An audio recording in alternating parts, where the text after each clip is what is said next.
தொடாம பேசுங்க சொன்னப்பற ரொம்ப தொட்டு பேசியிருக்காரு. அப்புறம் திருப்பி ஆமா நீ பெரிய உங்க ஊர் ஆளுங்க பெரிய இது நீயே உனக்கு என்ன கேட்டு வருவியா, நீ இப்ப எங்க வேணா சொல்லிக்க அப்படின்னு சொல்லியிருக்காங்க.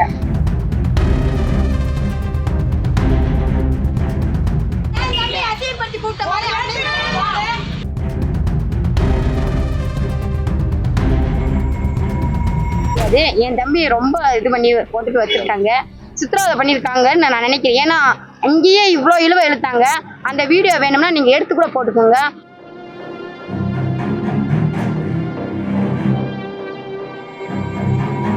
இவ்வளோ அநாகரிகமையா பேசணுமோ அவ்வளவு பேசியிருக்காங்க. பேசுனதும் இல்லாம அந்த டாக்டர் வந்து இந்த பிள்ளையை கூப்பிட்டு அங்க தொட்டி இங்க தொட்டி நீ பெரிய ஆளா உன்னை போற வழியில வெட்டி கொண்டுருவாங்க அப்படின்ட்டு.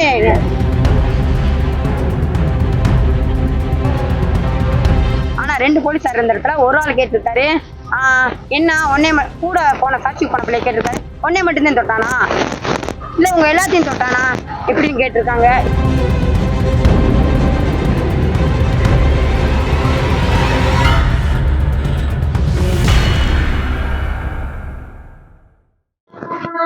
என் பேர் பிரதீனா.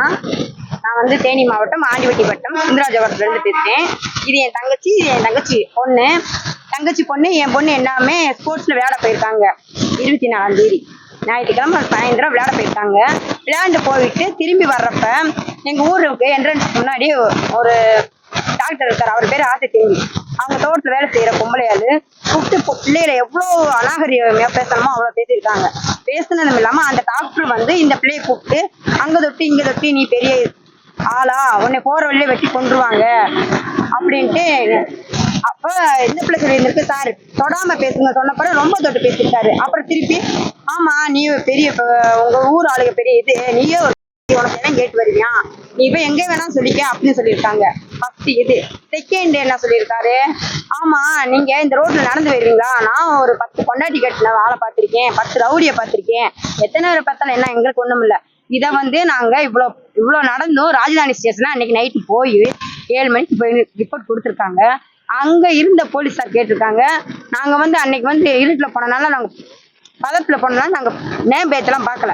ஆனா 2 போலீஸார் இருந்த இடத்துல ஒரு ஆள் கேட்டிருக்காரு, என்ன ஒன்னே கூட போன சாட்சி போன பிள்ளை கேட்டிருக்காரு, ஒன்னே மட்டும்தான் தொட்டானா இல்ல உங்க எல்லாத்தையும் தொட்டானா எப்படின்னு கேட்டிருக்காங்க. இவங்க எதுவுமே நடவடிக்கை எடுக்கலைன்னு நாங்க டிஎஸ்பி, அவர் பேர் தெரியும், 2 போலீஸ் இருந்தாங்க டிடி, ஆனா அவங்க பேர் தான் எனக்கு தெரியல. நாங்க வந்து நேம் பேட்ச் பார்க்க கிடையாது, உண்மையை நேம் பேட்ச் பார்க்கலாம். அவங்க 2 பேருமே இன்னைக்கு அவங்க 2 பேரும் வந்திருக்காங்க. அப்ப 2வது டிஎஸ்பி ஆபீஸ் போனோம். இங்க வந்து நாங்க ரிப்போர்ட் கொடுத்தோம். இங்க வந்து என்ன சொன்னாங்க, எதுக்கு அன்டையத்துல பொம்பளை பிள்ளை கூப்பிட்டு வரீங்க, அன்டையத்துல என்ன நடந்துச்சோ அப்பதான் சொல்ல வர முடியும் எங்களால. சொல்ல வந்ததே பொம்பளை பிள்ளை எதுக்கு வெளியேத்துறீங்கன்னு கேட்டாங்க.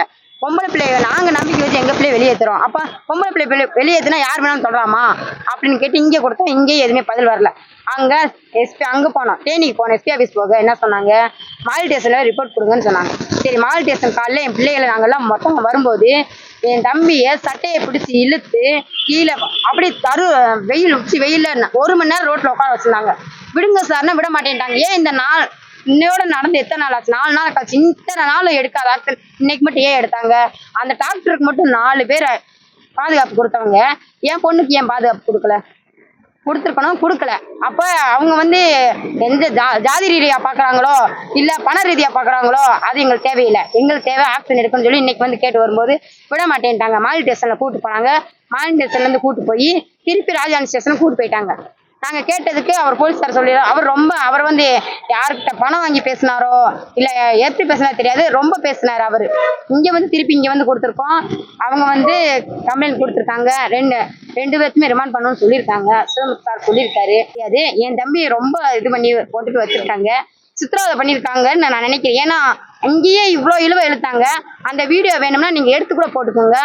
அத்தனை பேர் இருக்கும்போது வெயில் அத்தனை பேர் கத்தி கூட விட மாட்டேன்ட்டாங்க. இப்ப ராஜதானி ஸ்டேஷன் கொண்டு போயிருக்காங்க. என்ன நடந்தாலும் என் தம்பிக்கு ராஜதானி ஸ்டேஷன் பொறுப்பு, மால் ஸ்டேஷன் பொறுப்பு. ஏன்னா அங்க இருந்து கூட்டு போயிருப்பாங்க. 2 தான் பொறுப்பு. என் பிள்ளைக்கு இனி வர காலத்துல எது பிரச்சனை வந்தாலும் அவங்கதான் பொறுப்பு. செய்திகளை உடனுக்குடன் தெரிந்து கொள்ள கீழ்கண்ட கேபிள் மற்றும் டிடிஹெச் நெட்வொர்க்குகளில் எம்நாடு செய்தி தொலைக்காட்சியை காணுங்கள். பாதகம் செய்பவரை கண்டால் நாம் பயம் கொள்ளலாகாது பாப்பா, மோதி மிதித்து விடு பாப்பா, அவர் முகத்தில் உமிழ்ந்து விடு பாப்பா. அண்மை செய்திகளை உடனுக்குடன் தெரிந்து கொள்ள இணைந்திருங்கள் எம்நாடு தொலைக்காட்சியுடன்.